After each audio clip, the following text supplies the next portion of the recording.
Hello there, this is the Handshake here, New Vision TV. I'm Lynn Komdisha and I am joined by Paul Busharizi. Paul, welcome to the show. Thank you. So, many companies currently, Paul, are laying off staff and going into outsourcing. What does outsourcing first of all mean? do we understand what outsourcing means? Oh, okay. First of all, yeah, outsourcing, there are certain functions in companies that can be done. They don't have to be done in-house. So, for example, let's just say the New Vision. We don't have to hire people to clean. Hire a company to come and clean for us. Our job, our core competence is not cleaning. So we hire out all our non-core competencies. Wow. And in some companies it can be quite dramatic to the point that you're only doing what you...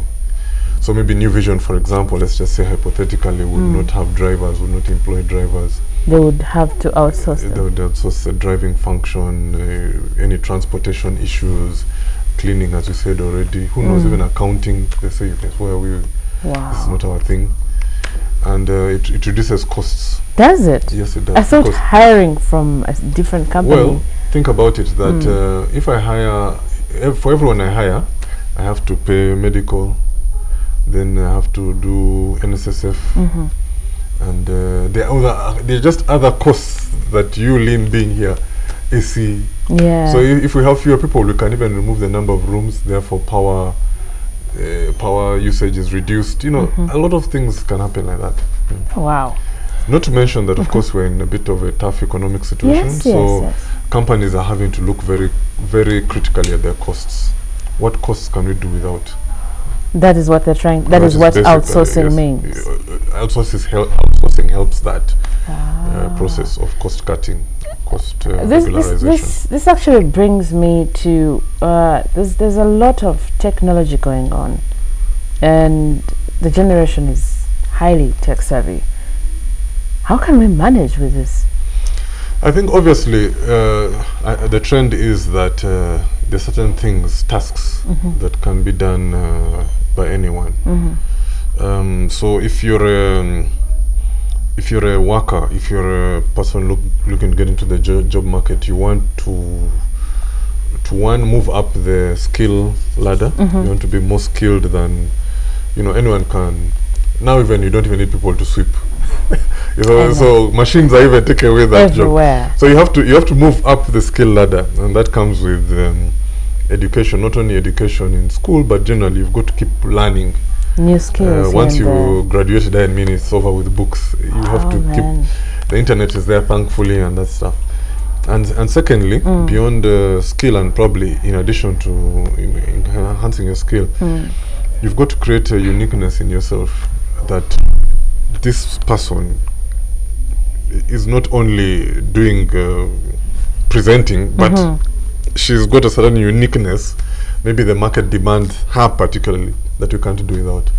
So I think, it's inevitable. That's what every worker has to be thinking about going into the future. How best can we do this? Because I was saying, actually in the paper on, I think, oil and gas, then they're saying that a degree is not enough for you to actually work in the oil and gas sector.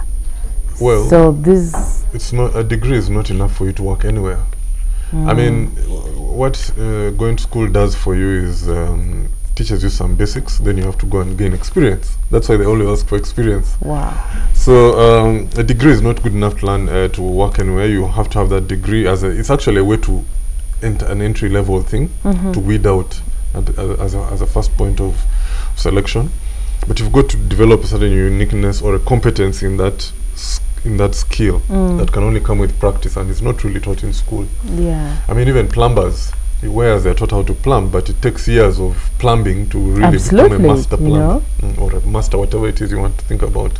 Wow, this is very interesting. So how do we operate? How can these companies, people who are being laid off, for example, if we can get back to that, what next?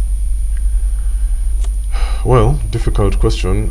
You hope that for them, the company that comes to mind immediately was MTN. MTN, and they had to, and I think there's a suggestion that they are going to lay off some people and outsource the engineering IT functions to India. Yeah. So you're going to hope there's a demand for their service, because they're still IT engineers or IT specialists, and you're going to hope there's a demand for their service elsewhere.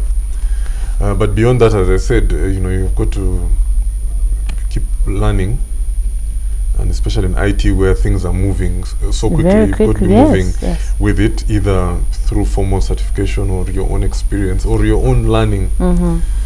Because at the end of the day, employers don't employ the degrees; they employ what you can do for them. Absolutely. So I mean, it's difficult. It's not usual anymore. But you can find somebody who has no degree but is much better than the person with the masters. There are very many doing their jobs. There are very many. Wow. So yeah. Well, there you are. A degree is not enough for you. Do something about it. I feel sorry for the kids who just go to school. They just go to campus to just, you know, take that thing and wow, I am done. You're doing yourself a disservice. You need to focus. They learn very quickly. Don't worry. Oh, okay. Better. Thank you much. Thank you, Paul. You're welcome.